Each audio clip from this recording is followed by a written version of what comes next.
Before you start prototyping, here is a middle.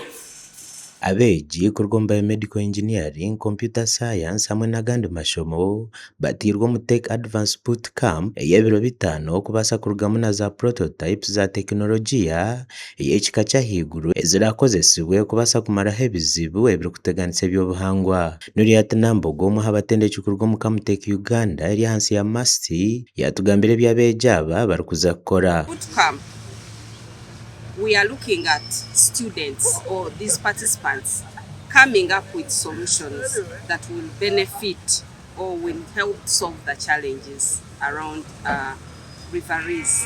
So today they are here, they will be interacting with the community members to find out challenges, but also when they go back, they are going to start ideating.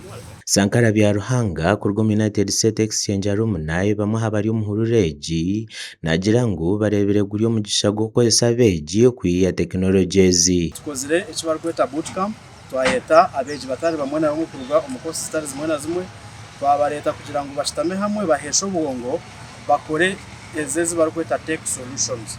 So n'okubareta aha Rwiza aha twabareta ngu bakaganiraho n'abantu abarikutuura hihi n'Orwiza oru betegereze gye nibizibu ki ebi bakubaasa kuba nibareeba kandi nabo n'abeegi obu bahika berebere nyine ko nibizibu ki ebyakubaasa kuba nibyenda omubazi gwa tekinologiya. Ayongere yagira ngu hariho project ya University as a Facilitator for Community Based Sustainable Solutions ninga gyete UCOBS ey'okubanza hamwe n'eya kataano erikuza kuhwera abeegi aba. Binaho program barikweta UCOBS egenderire okuhagira abasigazi bato ninga ezo mpangare ezakubaasa kuba ziine obwongo bw'okuhesha solutions zitari zimwe na zimwe kugira ngu bakazireeta aha katare abokuba nimukimanya ngu orikuba ori aha university ari barikweta research mbwenu abantu twenda ngu bateekateshere orwizi ebizibu ebirimu na bukuguki bakubaasa kukozesa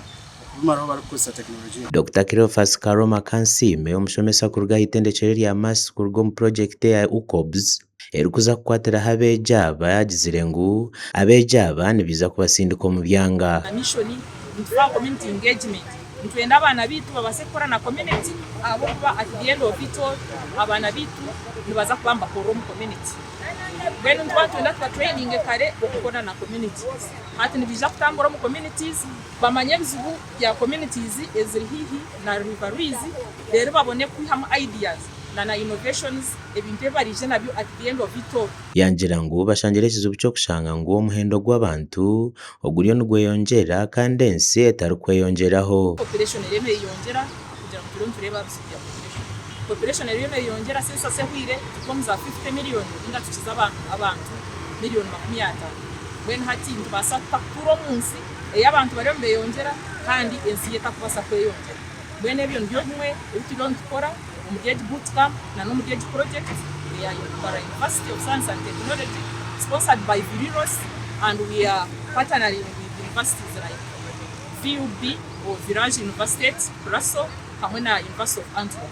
Joseph Asasira w'ebyobuhangwa habwa mbarira site nagira ngu abeegi aba baheza kukora tekinologi neija kuyamba kihango. Reba ngu mbara University of Science and Technology nitendekero rumwe rukubukire aha kureta solutions ezo kuyamba abantu nensi bakorabira mu tekinologiya.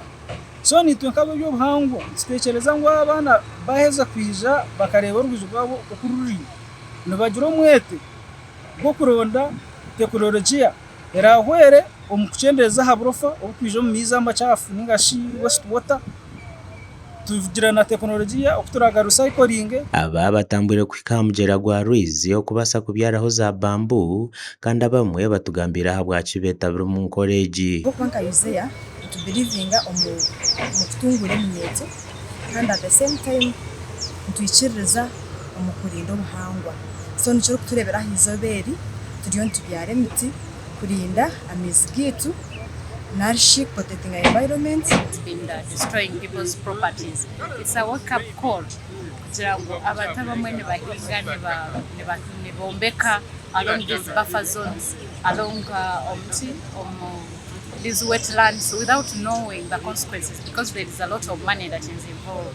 So if we can protect this before, it saves a lot of resources and money. Obwahati ekizibu ekihango n'emiti ya karitusi ey'abantu babyire omu myegyego y'omugyera ogu ogwa Rwizi kandi asaasira yatugambira ahabw'enki batakagitemire. Nungi aha mugyera nabwo kugira ngu nenya amaizi gaagwo kandi weguretera gwayoma haza zibire nyingi twakabaye twazihiremu konka nimukimanya gye nabwo hati twine omushango n'abantu abakateta abarundira Rwizi turi omu kooti.